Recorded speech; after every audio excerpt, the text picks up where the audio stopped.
Je m'appelle William, j'ai 33 ans. Et la veille de Noël, après avoir passé 72 heures d'affilée à décorer le manoir de mes parents, à cuisiner leurs rôtis et à polir leur argenterie, ma mère m'a regardé dans les yeux et m'a dit que je n'avais pas de place à table.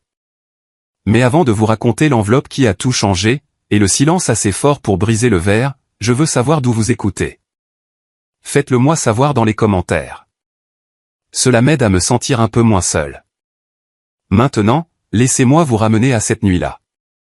L'air dans la salle à manger était lourd. Vous connaissez cette odeur? De la sauce riche et épaisse, du parfum cher, et cette odeur de pain qui ne vient que d'un vrai sapin de 3 mètres. C'était l'odeur de l'argent.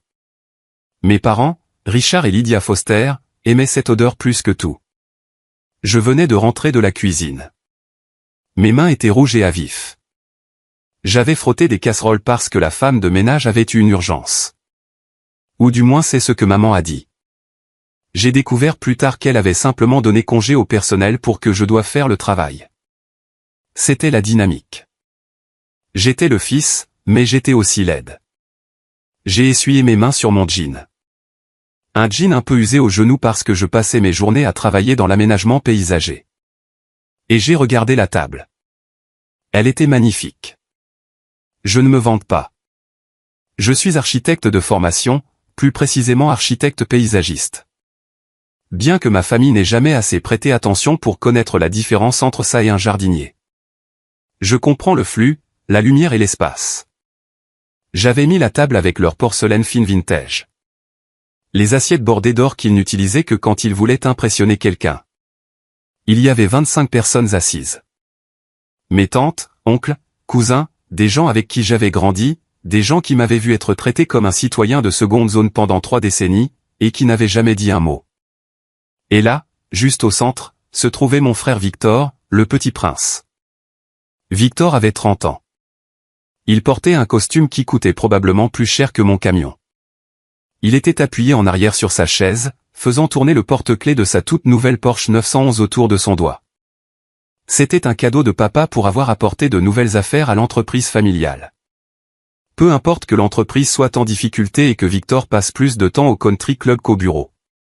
À côté de lui se trouvait Bella, sa fiancée. Elle était belle, mais elle avait aussi l'air mal à l'aise. Elle n'arrêtait pas de regarder l'espace vide où je m'asseyais habituellement. C'était ça le problème. Il n'y avait pas d'espace vide. J'ai fait le tour de la table. J'ai vérifié près de la tête, près de papa. Rien. J'ai vérifié près du pied, près de la porte de la cuisine où il me mettait habituellement.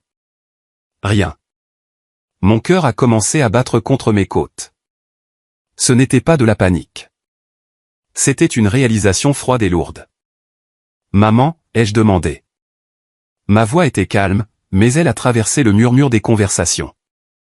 Lydia Foster n'a même pas levé les yeux de sa salade. Elle picorait une noix avec sa fourchette, l'air ennuyé. Qu'est-ce que c'est, William? Nous essayons de manger. Où suis-je assis? La pièce est devenue silencieuse. Les fourchettes ont cessé de cliqueter contre les assiettes. Tante Margaret, la sœur de ma mère, a baissé les yeux vers ses genoux. Ma cousine Meredith a pris une longue gorgée de vin. Ils savaient tous. Ils le voyaient tous venir. Maman a finalement levé les yeux. Ses yeux étaient d'un bleu glacial, magnifique et complètement dénué de chaleur. Elle a tapoté le coin de sa bouche avec une serviette en lin. Il n'y a pas de chaise pour toi, William, a-t-elle dit. Son ton était désinvolte, comme si elle me disait qu'il n'avait plus de lait. J'ai mis 26 places ce matin, ai-je dit. J'ai mis ma carte de nom juste là. J'ai pointé un endroit à côté de tante Patricia. Et je l'ai enlevé, a dit maman. Elle a fait un vague geste vers les portes battantes de la cuisine. C'est un dîner formel, William. Nous avons des invités importants. Monsieur Thomas est ici. Nous ne pouvons pas te laisser assis ici en tenue de travail. J'ai baissé les yeux sur ma chemise propre. Je peux aller me changer. J'ai un costume à l'étage. Ce n'est pas une question de vêtements, a ajouté papa. Il ne m'a pas regardé non plus. Il coupait dans sa côte de bœuf comme si c'était la seule chose qui comptait au monde. Richard Foster détestait la confrontation presque autant qu'il semblait me détester. Écoute juste ta mère. Maman a soupiré. Un son dramatique qui signalait qu'elle perdait patience. Écoute, William, ce dîner est pour les gens qui contribuent à cette famille. Les gens qui ont fait quelque chose d'eux-mêmes. Victor est directeur. Bradley est vice-président. Toi, eh bien, tu joues dans la terre. Elle a pris une gorgée de son champagne et a prononcé la phrase qui me entrait pendant environ 5 minutes avant que je ne l'utilise pour la détruire. Il n'y a pas de place pour les gens inutiles à cette table, a-t-elle dit. Prends une assiette et mange dans la cuisine ou le garage. Ne fais pas de scène. Victor a ricané. Oui, Will. Ne t'inquiète pas. Le steak est tout aussi bon sur une assiette en carton. Il a fait un clin d'œil à Bella, s'attendant à ce qu'elle rie. Elle n'a pas ri. Elle avait l'air malade. Je suis resté là un instant. L'ancien William, le William d'il y a 10 ans, ou même 10 mois, aurait reculé. J'aurais senti la chaleur monter à mes joues, la honte me brûlait la gorge. Je me serais excusé d'exister. Je serais allé à la cuisine, aurais mangé les restes et lavé leurs plats plus tard, espérant que si je travaillais assez dur, il finirait peut-être par m'aimer. Mais ce William est mort il y a 6 mois, en même temps que ma grand-mère. J'ai regardé mon père.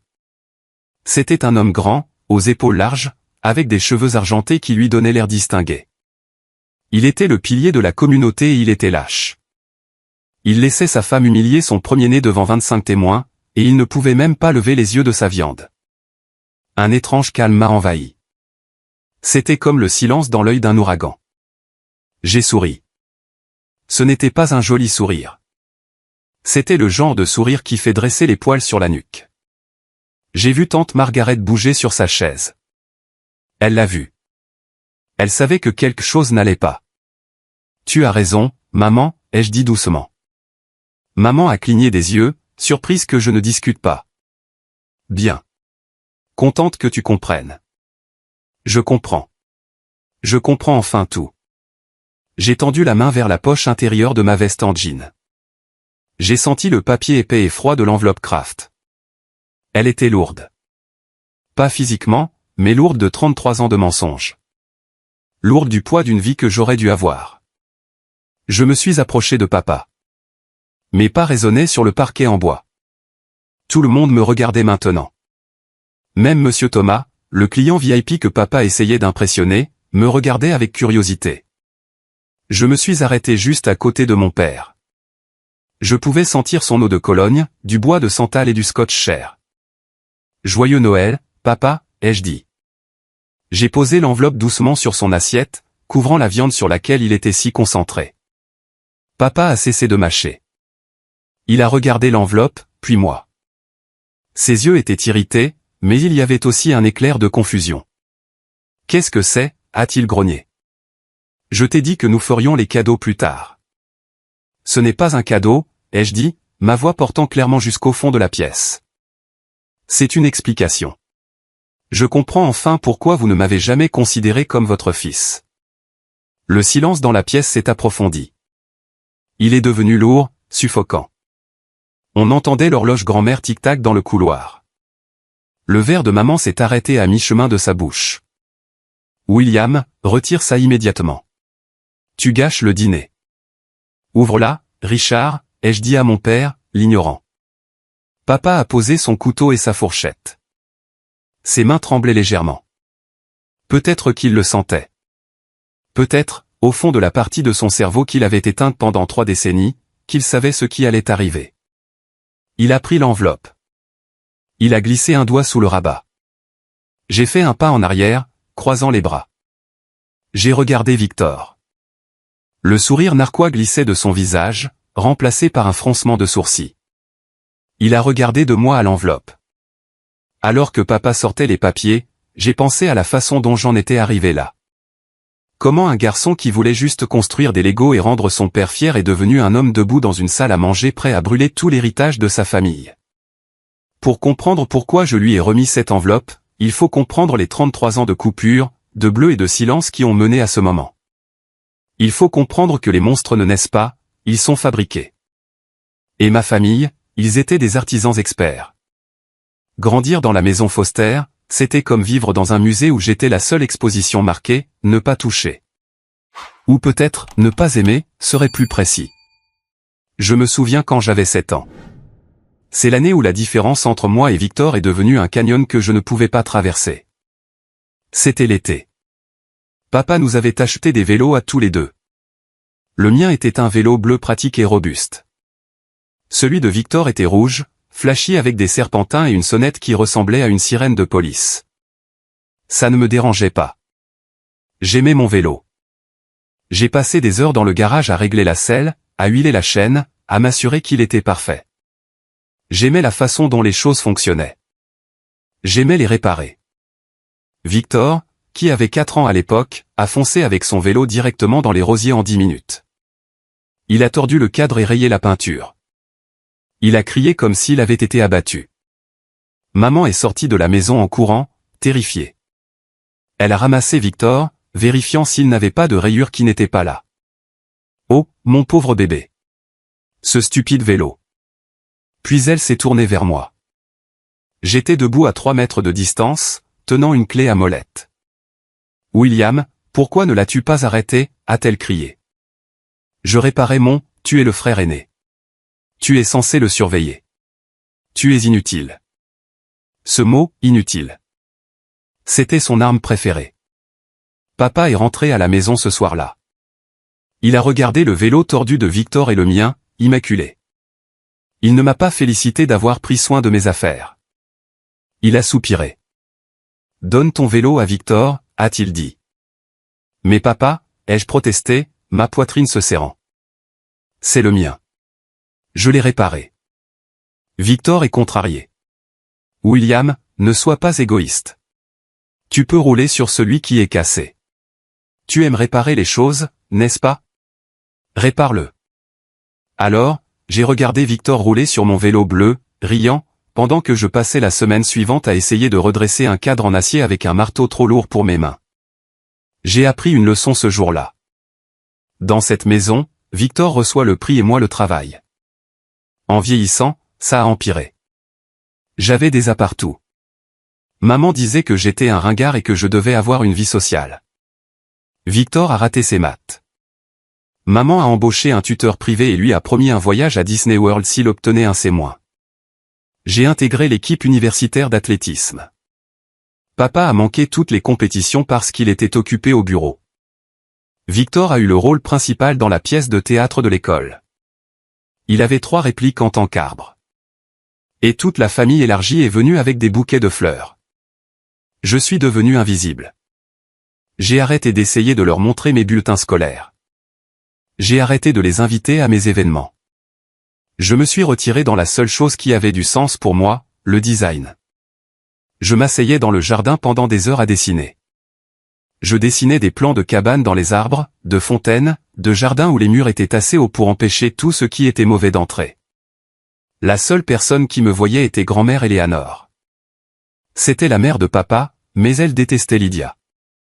Je ne savais pas pourquoi à l'époque. Je savais juste que quand elle venait nous rendre visite, l'air dans la maison changeait. Maman devenait nerveuse. Papa devenait silencieux. Grand-mère me trouvait caché dans l'abri de jardin ou la bibliothèque. Elle sentait la lavande et le vieux papier. Elle me pressait un bonbon dur dans la main, toujours du caramel au beurre, et me serrait dans une étreinte qui ressemblait à la sécurité. « Tu as des mains de bâtisseur, William », m'a-t-elle dit un jour, traçant les callosités sur mes paumes. Tout comme un véritable artiste, elle a hésité. Puis elle a regardé mon visage, cherchant quelque chose. « Tu lui ressembles tellement », a-t-elle murmuré. « Comme papa », ai-je demandé. Elle a ri d'un son sec et amer. « Non mon enfant, comme quelqu'un qui a une âme. » Je ne comprenais pas ce qu'elle voulait dire. Je savais juste qu'elle m'aimait. Et cela faisait que maman me haïssait encore plus. Le point de rupture, le premier du mois, est survenu l'année dernière. Maman est tombée malade. C'était une mauvaise grippe qui s'est transformée en pneumonie. Elle est restée alitée pendant 3 semaines. Victor était introuvable. Il était à Miami avec ses amis, faisant la fête avec la carte de crédit de papa. Papa était inutile en cas de crise. Il s'est contenté d'engager des infirmières et de se cacher dans son bureau. Alors je me suis occupé d'elle. J'avais 32 ans. Un homme adulte avec ma propre petite entreprise d'aménagement paysager, mais je suis rentré chez eux pendant 3 semaines. Je lui ai apporté de la soupe. J'ai changé ses draps. Je lui ai lu des histoires quand elle était trop faible pour tenir un livre. Une nuit, la fièvre a cessé. Elle a ouvert les yeux. J'étais assis sur la chaise à côté de son lit, épuisé, tenant un gant de toilette. Elle m'a regardé droit dans les yeux. Ses yeux se sont adoucis une seconde. Juste une seconde, j'ai pensé. C'est ça. Elle me voit. Victor, a-t-elle râlé. Mon cœur s'est brisé. Non, maman. C'est William. La douceur a disparu. Ses lèvres se sont retroussées de dégoût. Où est Victor? Je veux mon fils. Victor est à Miami. Maman, je suis là depuis 3 semaines. Appelle-le, a-t-elle exigé, tournant la tête de mon côté. Je ne veux pas de toi. Tu me mets mal à l'aise. Tu rôdes toujours. J'ai quitté la pièce. J'ai roulé jusqu'à un parking au bout de la rue et j'ai pleuré pendant 1 heure. C'était la dernière fois que j'essayais de gagner son amour. Puis, il y a 6 mois, grand-mère Eleanor est décédée. Les funérailles étaient un spectacle. Maman portait une robe noire qui coûtait plus cher qu'une concession funéraire et a versé de fausses larmes pour la femme qu'elle ne supportait pas. Papa avait l'air soulagé. Victor vérifiait son téléphone pendant l'éloge funèbre. Je me tenais à l'arrière, ayant l'impression que le sol s'était ouvert et avait englouti la seule lumière de mon monde. Après le service, David Whitmore, l'avocat de grand-mère, m'a pris à part.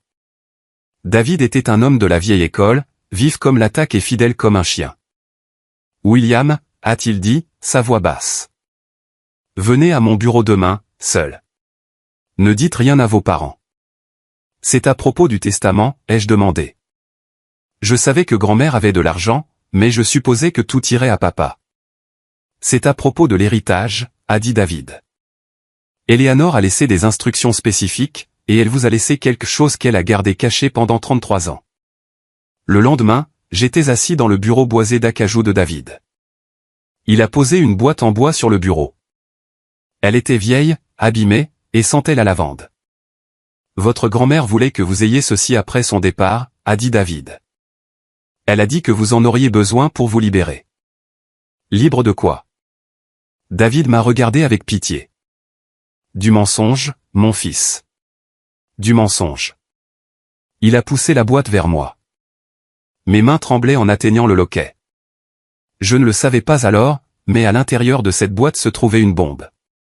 Une bombe qui allait faire exploser la table de la salle à manger, la Porsche, le manoir et la fausse vie parfaite de la famille Foster. J'ai ouvert le couvercle. À l'intérieur de la boîte en bois, il n'y avait pas d'argent, pas de bijoux, juste du papier.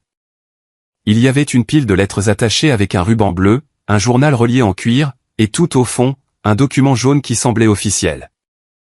J'ai pris le document en premier. Il provenait d'un laboratoire appelé Genitech, daté d'août 1990. C'était 6 mois avant ma naissance. J'ai lu les lignes, mais mon cerveau a refusé de les traiter au début. Sujet A, Richard Allen Foster. Sujet B, fœtus, dépistage prénatal par amniosynthèse. Probabilité de paternité, 0%. J'ai fixé le 0. Ce n'était pas une erreur. C'était un 0. Richard Foster n'était pas mon père. J'ai senti la pièce tourner. J'ai attrapé le bord du bureau pour me stabiliser. Toutes ces années de négligence, la froideur, la façon dont il me regardait comme si j'étais un étranger qui avait envahi sa maison. Tout avait un sens. Mais pourquoi? Pourquoi est-il resté? Pourquoi m'a-t-il élevé? Continuez à lire, a dit David doucement. J'ai détaché le ruban des lettres. Elles étaient adressées à Lydia. L'écriture était artistique, ample, chaotique. La signature au bas de la première lettre disait « Daniel, ma très chère Lydia, je me fiche de l'argent. Je me fiche de ce que dit ta mère. Nous pouvons y arriver. Je suis un artiste, oui, mais je peux nous construire une vie. S'il te plaît, N'épouse pas Richard juste parce que c'est sûr. Le bébé, notre bébé mérite l'amour, pas un compte en banque. J'en ai pris une autre. Lydia, pourquoi ne me réponds-tu pas? Je sais que tu es enceinte. Est-ce le mien? Je le sens dans mon âme que c'est le cas. S'il te plaît, parle-moi juste. Et une autre.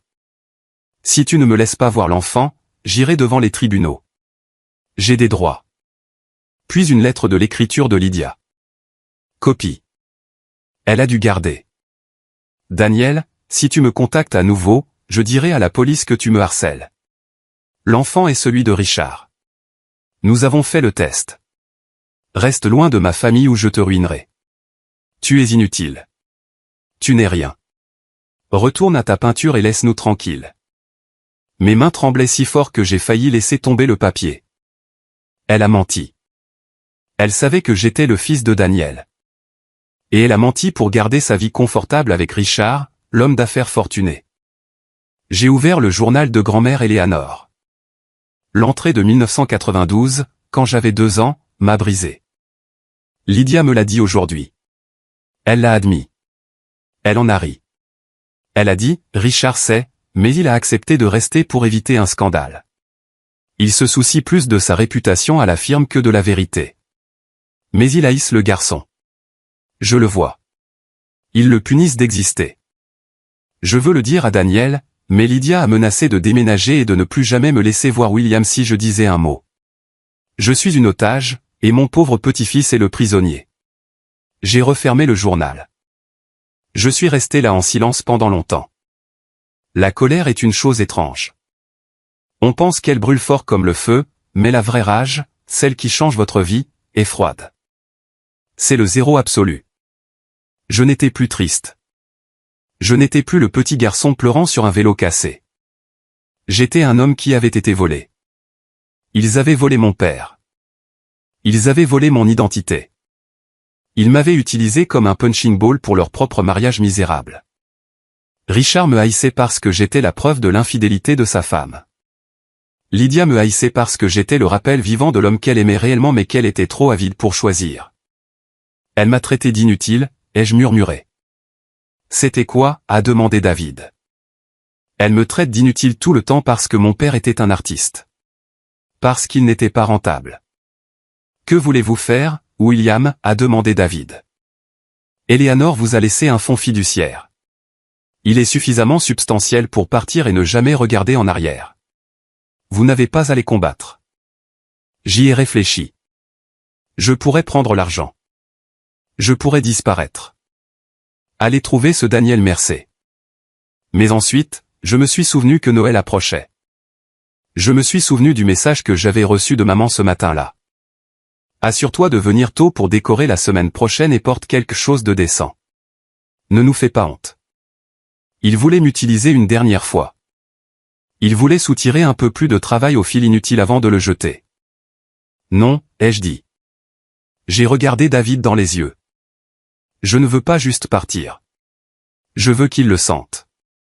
Je veux brûler leur maison. Métaphoriquement parlant, a souri David. Un sourire de requin. Eh bien, Éléanore espérait que vous diriez cela. Elle nous a laissé des munitions. Des munitions? Nous avons l'enregistrement original, a dit David. Votre grand-mère était une femme intelligente. Elle a enregistré ses conversations avec Lydia. Et nous avons les coordonnées de Daniel Mercé. Il est en Oregon. Il vous cherche depuis 30 ans. William, il a un dossier de chaque lettre rejetée qu'il a envoyée. Des larmes ont de nouveau piqué mes yeux, mais je les ai retenues. Il me voulait. Il n'a jamais cessé de vous vouloir. C'était le carburant dont j'avais besoin. J'ai passé les 6 mois suivants à planifier. J'ai engagé une détective privée, Janet, pour tout vérifier. Nous avons obtenu de nouveaux échantillons d'ADN. J'ai subtilisé un cheveu du rasoir de papa lors d'une visite. Les résultats l'ont confirmé. 0% de correspondance. J'ai découvert Daniel. C'était un architecte à succès, pas un milliardaire, mais respecté. Il concevait des bibliothèques, des centres communautaires, des lieux pour les gens. Il n'était pas le raté que maman prétendait qu'il était, mais la vraie surprise, j'ai découvert l'entreprise familiale. La société de Richard perdait de l'argent. Victor, le directeur, avait fait 3 mauvais investissements de suite. Ils étaient désespérés. Ils essayaient de décrocher un contrat avec une mystérieuse firme de conception paysagère primée appelée LW Design pour revitaliser leur plus grand projet immobilier. Ils ne savaient pas que LW signifiait Liam William. Moi. J'avais construit mon entreprise en secret sous un pseudonyme. J'étais l'étoile montante qu'ils étaient désespérés d'embaucher alors qu'ils me traitaient comme l'aide domestique à la maison. L'ironie était délicieuse. Alors, j'ai attendu. J'ai laissé maman me donner des ordres. J'ai laissé papa m'ignorer. J'ai laissé Victor se vanter de sa voiture. J'ai laissé la pression monter et monter comme une chaudière avec une valve bloquée. J'ai décidé que la veille de Noël serait la date, la plus grande fête de l'année. Tous les parents, toutes les personnes qui comptaient pour eux. J'allais leur offrir un spectacle qu'ils n'oublieraient jamais. La semaine précédant Noël, je suis passé en mode performance complète. Je me présentais à la maison à 6 heures tous les jours. Je transportais des cartons.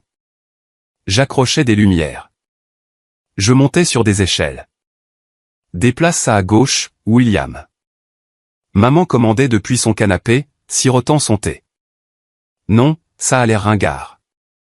Refais-le. Bien sûr, maman, disais-je, ma voix calme, tout ce que tu veux. Je construisais le décor de leur exécution. Pendant que j'accrochais des guirlandes, mon téléphone a vibré dans ma poche. C'était un email de la secrétaire de Victor. Objet, demande de réunion urgente avec LW Design. Cher Monsieur W, nous sommes de grands fans de votre travail sur le projet Unity Garden.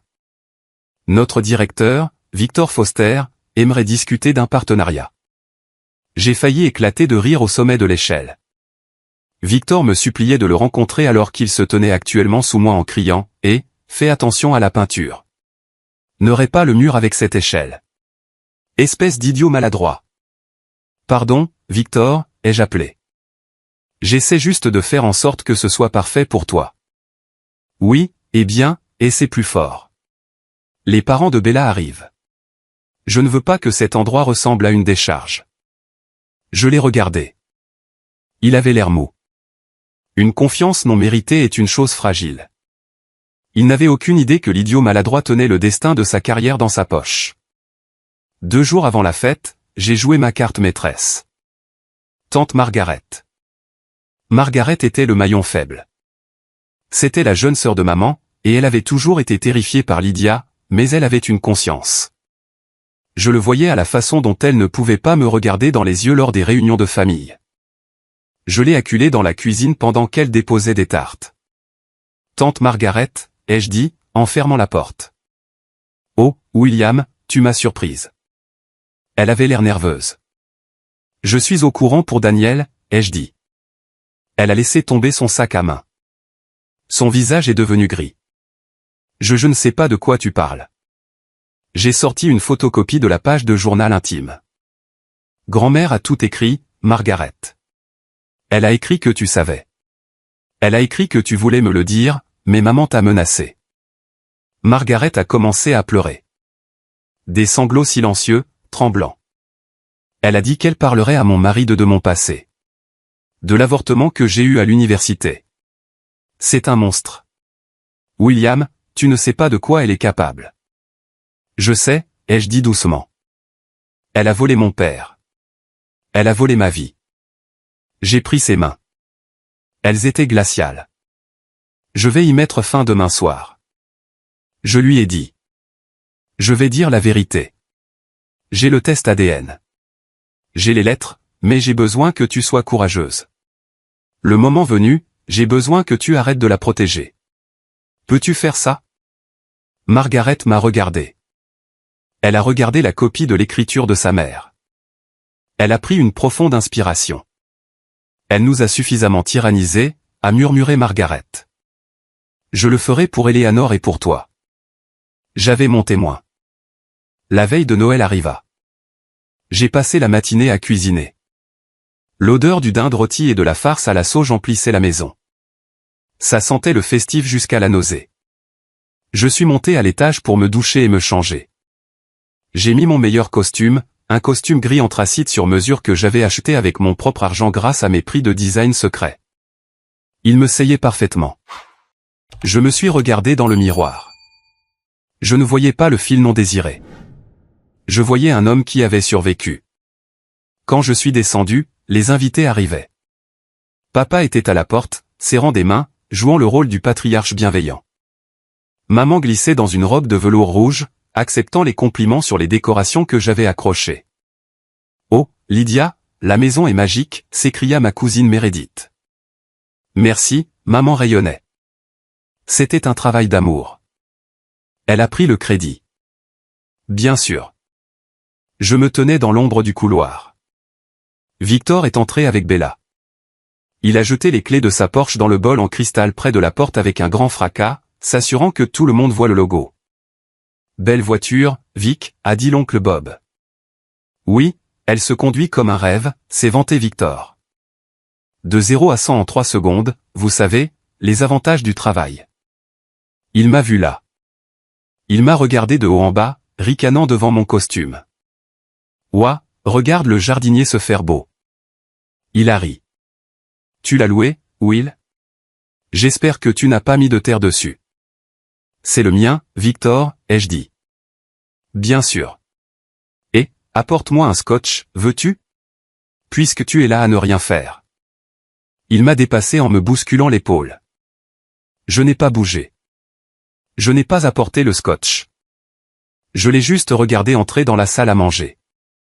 Profitant, petit frère, ai-je pensé. Profite de la voiture. Profite du costume. Profite du mensonge. Tout est sur le point de s'évaporer. J'ai attendu que tout le monde soit assis.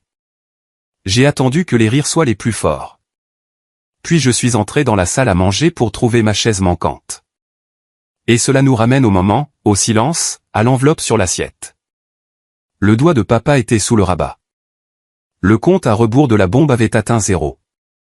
Papa a sorti les papiers. Le bruit du papier craquant glissant de l'enveloppe a semblé résonner comme un coup de feu dans la pièce silencieuse. Il a regardé la feuille du haut, le test ADN. J'ai observé son visage attentivement. Je m'attendais à ce qu'il crie immédiatement, mais il ne l'a pas fait. Il s'est figé. Sa peau, habituellement rosée et saine, est devenue de la couleur de la cendre. Il l'a lu une fois, puis il l'a lu à nouveau. Puis il a regardé le deuxième élément de la pile. La photo de maman et Daniel prise sur une plage en 1990. Ils s'embrassaient. C'était passionné, réel, le genre de passion que je n'avais jamais vu entre mes parents de toute ma vie. Richard Foster a laissé échapper un son que je n'avais jamais entendu auparavant. C'était un grognement bas et étouffé. « Richard » a demandé maman, sa voix tremblant légèrement. « C'est quoi cette ordure ? Pourquoi tu la fixes ?» Papa a lentement levé la tête. Ses yeux étaient injectés de sang. Il a regardé maman avec une haine pure et non dissimulée. « Tu as dit que c'était une rumeur » a-t-il murmuré. Sa voix tremblait. « Il y a 33 ans, tu as juré sur la tombe de ta mère que ce n'était qu'une rumeur. » De quoi parles-tu ? Maman s'est levée, ses bracelets cliquetants. Elle a tendu la main vers les papiers. Donne-moi ça. Papa a claqué sa main sur la table. Bam. L'argenterie a sauté. Le vin a éclaboussé le verre de ma cousine Meredith. Tout le monde a sursauté. Ne touche pas à ça, a hurlé papa. Il a brandi le test ADN. 0%. 0. Il n'est pas le mien, Lydia. Il ne l'a jamais été. La pièce a éclaté. Halètement. Chuchotement. Tante Patricia a couvert sa bouche. Il ment. Maman a crié, pointant un doigt manucuré vers moi. William l'a falsifié. Il a toujours été jaloux de Victor. Il essaie de détruire cette famille parce que c'est un raté. Elle a regardé autour de la pièce, désespérée. Vous ne voyez pas ? Il est malade. Il est mentalement instable. Je n'ai pas dit un mot. J'ai juste tendu la main dans ma poche et j'ai sorti une petite télécommande. J'avais anticipé que vous diriez cela, maman, ai-je dit calmement. J'ai pointé la télécommande vers le mur derrière papa. J'avais installé un projecteur plus tôt, caché derrière un arrangement floral, ostensiblement pour montrer un diaporama de souvenirs de famille pendant le dessert. L'écran s'est déroulé.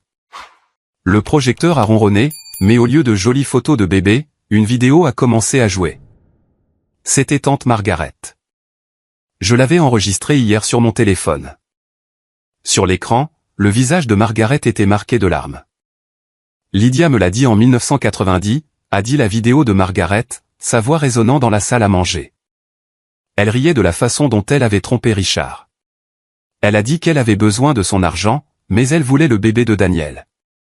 Elle a menacé de détruire ma vie si je le disais à qui que ce soit. Et elle a falsifié les lettres de Daniel. Il a essayé de trouver William. Il a envoyé de l'argent. Il a envoyé des cadeaux. Lydia les a tous brûlés. Dans la salle à manger, la vraie tante Margaret s'est levée. Elle tremblait, mais elle a regardé sa sœur. C'est vrai, a dit Margaret, sa voix se brisant.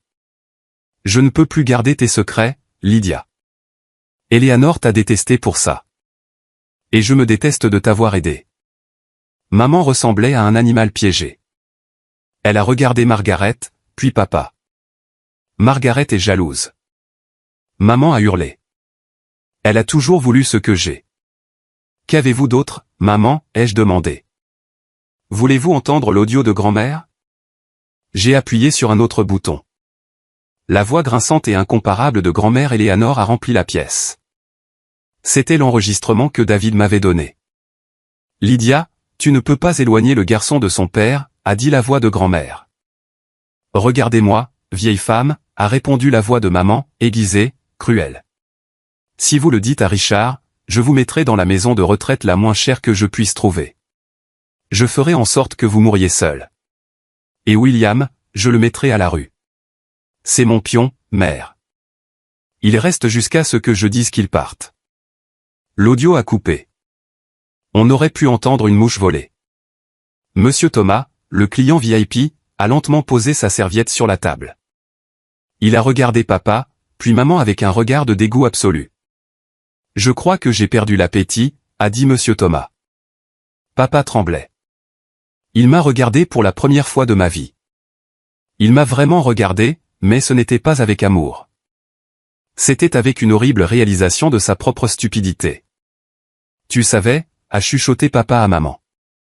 Tu m'as fait élever le bâtard d'un autre homme.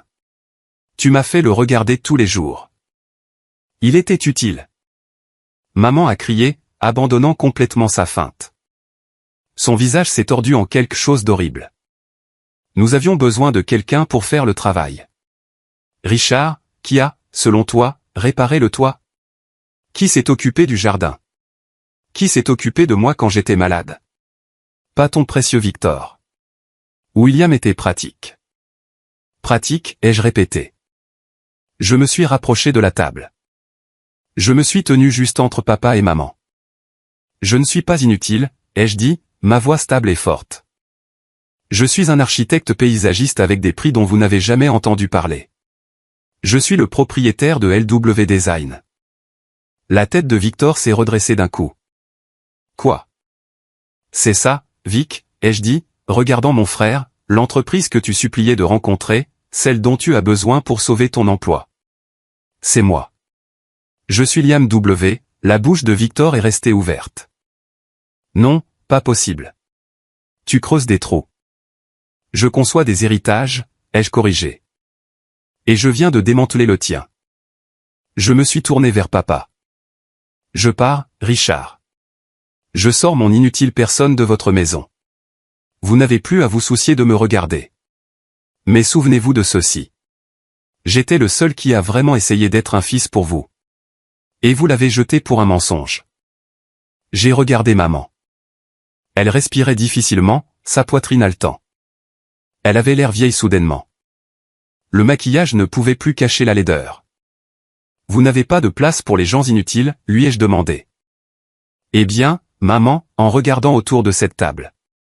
Je pense que je suis le seul ici qui a réellement une utilité. Je me suis tourné pour partir. Attends, a crié papa. Je me suis arrêté, mais je ne me suis pas retourné. Sors, a sifflé papa. Il ne me parlait pas. Il regardait maman. Sors de ma maison, Lydia. Je veux divorcer. Je veux que tu partes ce soir. Tu ne peux pas me virer. Maman a crié. Je possède la moitié de ça. Je la brûlerai avant que tu n'en aies le moindre soupçon. Papa a rugi. Il a attrapé la nappe, la coûteuse nappe de dentelle que j'avais repassée ce matin-là, et l'a tirée. Le cristal a volé en éclats. Les assiettes se sont écrasées au sol. Le rôti de bœuf a glissé sur le tapis. La sauce a éclaboussé la robe de velours de maman. C'était le chaos. C'était la destruction. C'était magnifique. Je me suis dirigé vers la porte. Victor a bondi. Tu as tout ruiné. Espèce de monstre. Il s'est jeté sur moi, mais avant qu'il ne puisse m'atteindre, Bella s'est levée. Elle a posé une main sur sa poitrine et l'a repoussée. Durement. Ne fais pas ça, a-t-elle dit. Bella. Victor avait l'air confus. Il vient de nous humilier. Il a dit la vérité, a dit Bella. Sa voix était froide. Elle a baissé les yeux sur sa main, sur l'énorme bague de fiançailles en diamant que Victor lui avait donnée. Payée avec la carte de crédit de l'entreprise, sans doute. Elle a retiré la bague de son doigt. Le bruit de la bague heurtant le parquet en bois était infime, mais il ressemblait au dernier clou dans le cercueil.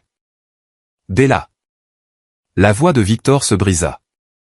Il ressemblait à un enfant. Chérie, qu'est-ce que tu fais? Je ne peux pas faire ça, Victor, a dit Bella. Elle a attrapé son sac à main. J'ai vu comment vous le traitiez pendant des années. J'ai vu comment votre famille le traitait. Je me suis dit que ce n'était que des dynamiques familiales, mais ça, c'est sociopathe. Elle m'a regardé. Ses yeux étaient humides. Je suis désolé, William. J'aurais dû dire quelque chose plus tôt. Ce n'est rien, Bella, ai-je dit, tu le dis maintenant. Je m'en vais, a-t-elle dit à Victor. Ne m'appelle pas et ne viens pas chez mes parents. Elle est sortie par la porte d'entrée, ses talons claquant sur le marbre. Victor est resté là, fixant la bague. Le petit prince avait perdu son or. Il m'a regardé, son visage se tordant en un grognement. Sors, a-t-il hurlé. Sors de ma maison. Ce n'est pas ta maison, Victor, ai-je dit calmement. Et honnêtement, vu l'état des finances de l'entreprise, je doute que ce soit la maison de papa très longtemps non plus. Je suis entré dans le couloir. J'ai attrapé mon manteau. Monsieur Thomas, le client, mettait son écharpe. Il m'a regardé alors que je m'approchais.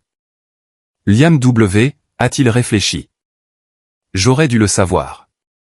L'éclairage dans le jardin, la symétrie. C'est votre signature partout.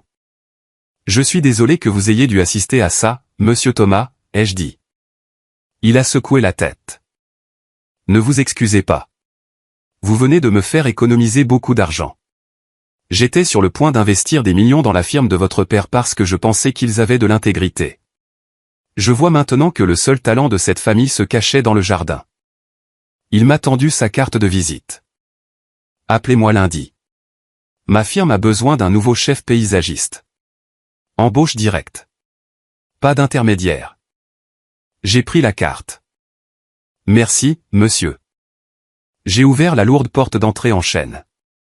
L'air froid de l'hiver a frappé mon visage. C'était vif, propre, ça sentait la liberté. Derrière moi, les cris avaient atteint leur paroxysme. J'entendais maman sangloter. Papa criait à propos d'avocats et de gardes d'actifs, et Victor jetait des objets. On aurait dit l'enfer. J'ai descendu la longue allée. J'ai dépassé la Porsche de Victor. Elle brillait sous les lampadaires. Une belle machine possédée par une âme LED. J'ai atteint mon camion. C'était un pick-up Ford de 10 ans. Il avait des bosses. Il avait des taches de rouille. Il était rempli de sacs de terre et de pelles. Je suis monté et j'ai tourné la clé. Le moteur a rugi. Un son rauque et pétaradant que j'aimais. En sortant de l'allée, j'ai regardé la maison une dernière fois. Les fenêtres brillaient, mais à l'intérieur je savais qu'il faisait noir. L'image parfaite était déchirée. Je ne me sentais pas triste. Je ne me sentais pas seul. J'ai fouillé ma poche et j'ai sorti le bout de papier que David m'avait donné. L'adresse en Oregon, Daniel Mercer. J'ai mis le camion en marche. Joyeux Noël, tout le monde, ai-je murmuré à la cabine vide. J'ai démarré, laissant l'épave dans mon rétroviseur. Je ne quittais pas seulement une maison. Je quittais 33 ans à me faire dire que je n'étais pas suffisant. J'ai roulé pendant 3 heures cette nuit-là. J'ai pris une chambre dans un motel bon marché au bord de l'autoroute. J'ai acheté un sandwich à la dinde dans un distributeur automatique de station-service. C'était le meilleur dîner de Noël que j'ai jamais eu. Le lendemain matin, mon téléphone a explosé. 50 appels manqués de maman. 20 de papa. Une série de SMS injurieux de Victor. Espèce d'ingrat. Reviens ici et arrange ça. On peut en parler. Papa, tu es mort pour moi. N'attends pas un centime d'héritage. Victor, tu as ruiné ma vie. Bella m'a bloqué. Je vais te tuer. Je les ai lus. Et puis j'ai fait quelque chose que j'aurais dû faire il y a 10 ans. Je les ai bloqués. Tous. Puis j'ai vu un SMS de tante Margaret. Margaret, merci, William. J'ai fait une valise. Je suis à l'hôtel. Je me sens enfin légère. Va le trouver. Va trouver ton père. J'ai souri. Je suis remonté dans mon camion. J'avais un long trajet devant moi. L'Oregon était à 1000 km. Mais pour la première fois de ma vie, je savais exactement où j'allais. Et je savais exactement qui j'étais. Je n'étais pas William Foster, le fils inutile. J'étais William Mercer, et j'étais un architecte. J'avais démoli un bâtiment condamné. Maintenant, il était temps de concevoir quelque chose de nouveau. Mon vieux pick-up Ford a cahoté sur l'autoroute, accumulant des kilomètres entre moi et la ville où j'étais né, élevé et finalement rejeté. Plus je roulais, plus je me sentais léger. C'était comme si chaque borne kilométrique me débarrassait d'une couche des attentes lourdes et suffocantes que j'avais portées pendant 33 ans. Le paysage changeait. La jungle de béton et les banlieues soignées ont cédé la place à des pins imposants, des montagnes brumeuses et la beauté sauvage et indomptée du nord-ouest Pacifique. L'Oregon ne m'a pas accueilli avec des lumières néons ou de la prétention. Il m'a accueilli avec l'odeur de la terre humide, des aiguilles de pin trempées par la pluie et des embruns salés de l'océan. C'était un voyage de près de 2000 miles. Mais cela a semblé le voyage le plus court de ma vie. Pour la première fois, je ne fuyais pas quelque chose. Je courais vers la vérité. J'ai trouvé l'adresse que David, l'avocat, m'avait donnée. C'était dans une petite ville côtière, le genre d'endroit où les gens connaissaient leurs voisins et personne ne se souciait du genre de voiture que vous conduisiez. J'ai tourné sur une allée de gravier qui serpentait sur une colline escarpée. Au sommet se trouvait une maison. Ce n'était pas un manoir. Ce n'était pas un monument à Lego comme le domaine Foster. C'était une modeste cabane en cèdre patiné qui semblait pousser directement du flanc de la falaise, surplombant les eaux grises et agitées du Pacifique.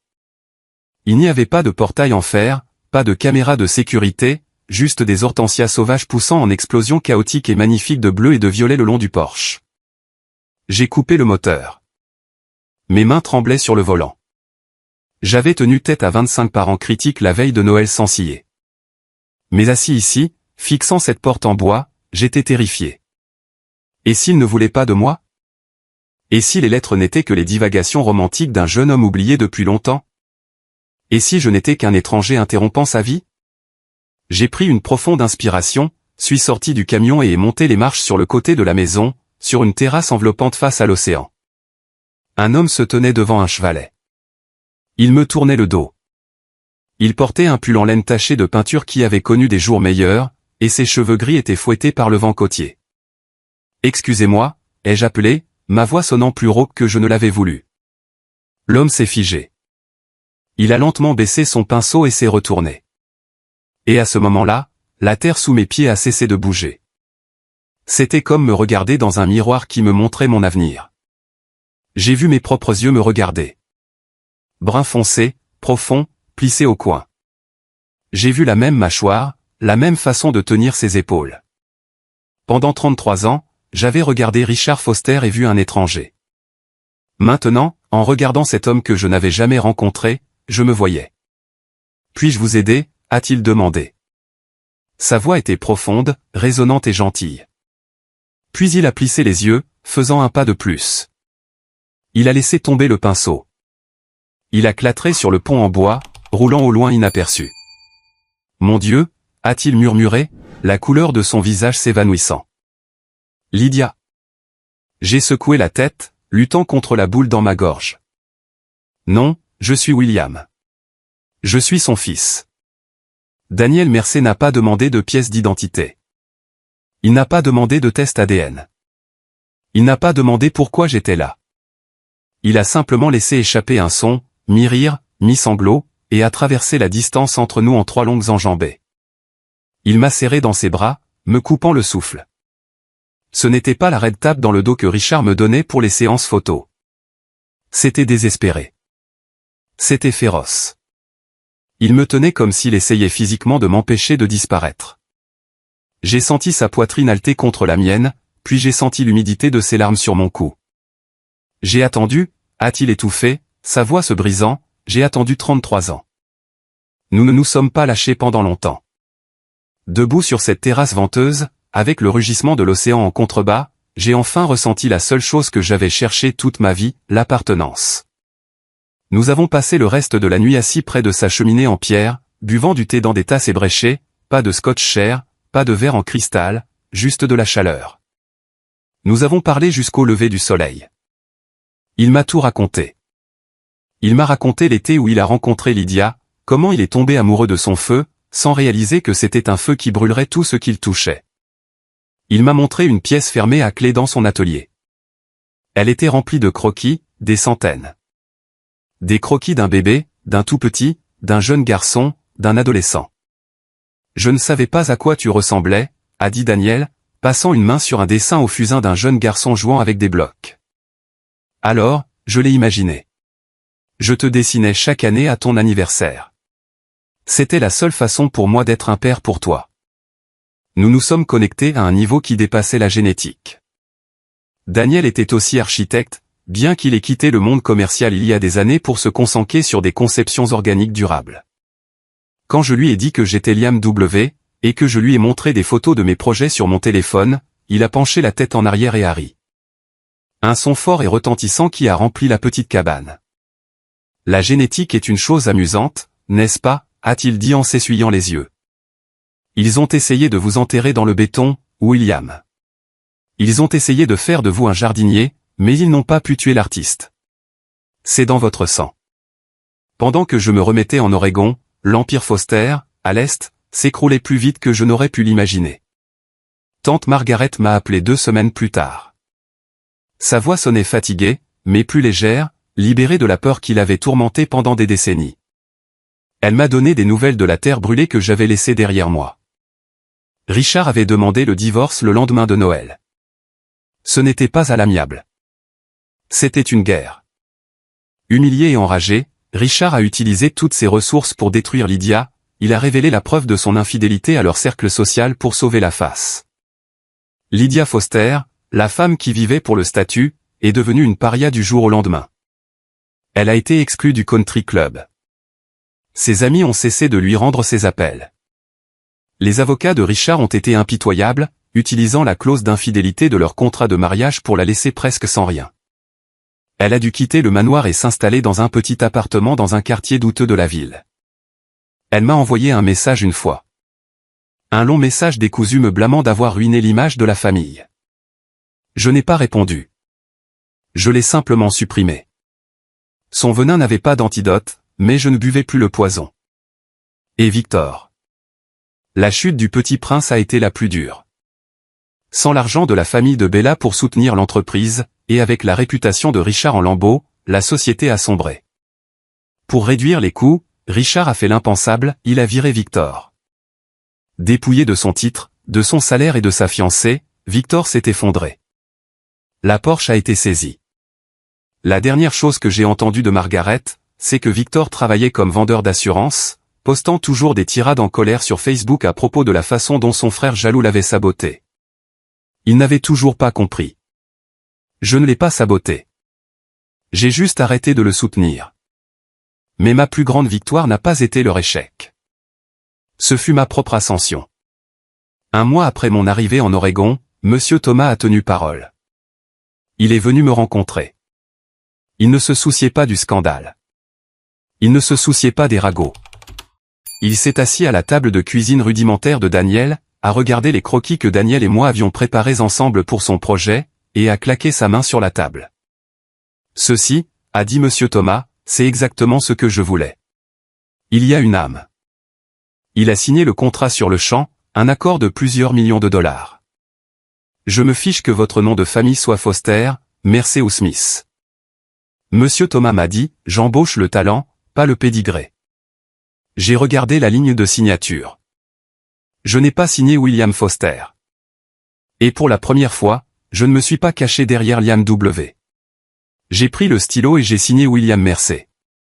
Avec ce contrat et le fonds fiduciaire que grand-mère Eleanor m'avait laissé, j'ai ouvert une nouvelle entreprise basée en Oregon, Mercer & Son Architectes. Daniel et moi travaillons ensemble tous les jours. Il s'occupe de la vision artistique, du côté rêveur et sauvage des designs. Je m'occupe de la structure, de l'intégration paysagère, de la réalité. Nous formons une équipe parfaite. Un après-midi, nous réparions le toit de la cabane ensemble. Le soleil se couchait, projetant une lueur dorée sur l'océan. Daniel a arrêté de marteler et s'est essuyé le front. Il m'a regardé, une expression pensive sur son visage. Tu sais, a-t-il dit, ta mère avait raison sur une chose. J'ai fait une pause, un clou entre les dents. Sur quoi avait-elle raison? Elle a dit, il n'y a pas de place pour les gens inutiles. Daniel a souri, mais ses yeux étaient sérieux. Elle avait raison. Il n'y a pas de place pour les mensonges, pour la cruauté et pour les gens qui utilisent les autres à la table d'une bonne vie. Mais il y a toujours une place pour les bâtisseurs, pour les rêveurs. Tu as construit ta propre chaise, mon fils, et elle est plus solide que tout ce qu'il y a eu dans ce manoir. J'ai regardé l'horizon. La honte que j'avais portée d'être inutile s'est enfin évaporée, emportée par le vent du Pacifique. Cela fait exactement un an depuis la veille de Noël. Je suis assis dans mon nouveau bureau. Ce n'est pas une pièce étouffante avec des panneaux d'acajou et des portes fermées. C'est un studio aux murs de verre perché au bord de la forêt, rempli de lumière naturelle. Sur mon bureau, il n'y a pas de portrait formel rigide de personnes qui se détestent. Au lieu de cela, il y a un simple cadre en bois contenant une photo spontanée de l'été dernier. C'est moi, papa, Daniel et tante Margaret. Nous sommes sur un bateau de pêche, ébouriffé par le vent, riant si fort que nos yeux sont fermés. C'est une image de joie pure et non raffinée. À côté de la photo se trouve la boîte en bois de grand-mère Eleanor. Je la garde là comme un rappel. Elle contenait autrefois les secrets qui me blessaient, mais maintenant elle représente la vérité qui m'a sauvé. Grâce à une partie de l'héritage de grand-mère, j'ai créé le fonds Eleanor. C'est une bourse complète pour les étudiants en architecture issus de foyers brisés ou de familles d'accueil. Des enfants à qui l'on a dit qu'ils n'avaient pas leur place, à qui l'on a dit qu'ils n'étaient pas assez. Je veux m'assurer que le prochain enfant inutile reçoive les outils nécessaires pour construire son propre empire. Mon téléphone vibre sur le bureau. Il y a un message de Bella. Nous sommes restés en contact. Étonnamment, elle a déménagé à New York peu après la rupture. Elle a ouvert sa propre boulangerie, quelque chose que Victor lui avait toujours dit être un joli passe-temps, mais pas une vraie carrière. Joyeux Noël, William. Le message dit, je voulais juste te dire merci. Si tu n'avais pas laissé tomber cette enveloppe, je serais peut-être encore assise à cette table, suffocante. Je suis fiancé. C'est un professeur d'histoire au lycée. Il conduit une Honda. Et c'est l'homme le plus gentil que j'ai jamais rencontré. J'espère que tu construis quelque chose de beau là-bas. Je souris et lui réponds rapidement par un « félicitations ». Bella est la preuve que parfois la destruction est une forme de création. Il faut démolir la structure pourrie pour construire une maison solide. Je me lève et sors sur le balcon. L'air hivernal de l'Oregon est vif et froid, sentant la neige et le pin. C'est calme ici, paisible. Je repense au William d'il y a un an. Cet homme était un fantôme hantant sa propre vie. Il s'excusait de prendre de la place. Il travaillait d'arrache-pied, espérant une miette d'affection de la part de gens incapables de la donner. J'aimerais pouvoir retourner en arrière et le serrer dans mes bras. J'aimerais pouvoir lui dire que tu n'es pas le problème. Ta différence est ton super pouvoir. Ils te traitent d'inutile parce qu'ils ne savent pas comment utiliser les outils que tu as. Tu parles une langue de création et eux ne connaissent que la langue de la possession. La famille Foster m'a enseigné une leçon brutale mais nécessaire. La famille n'est pas définie par le sang qui coule dans tes veines. Elle est définie par qui te tient la main quand la tempête arrive. Elle est définie par qui te voit vraiment, et ne te demande pas d'être quelqu'un d'autre. Ils m'ont traité d'inutile parce que je ne rentrais pas dans leur moule de requin de la finance. Mais cette nature inutile, mon besoin de créer, de nourrir, de construire de mes mains, c'est exactement ce qui m'a mené à mon vrai père, à ma carrière et à ma paix. Je lève les yeux vers le ciel nocturne. Les étoiles sont brillantes ici, loin des lumières de la ville. Joyeux Noël, grand-mère, je murmure dans le vent. Je l'ai fait. J'ai ouvert la boîte. J'ai brûlé la table et j'en ai construit une nouvelle. Je retourne à mon studio où la table à dessin m'attend. Il y a un nouveau projet là, un centre communautaire pour les jeunes à risque. C'est complexe, stimulant et important. Je prends mon crayon. Je suis William Mercer.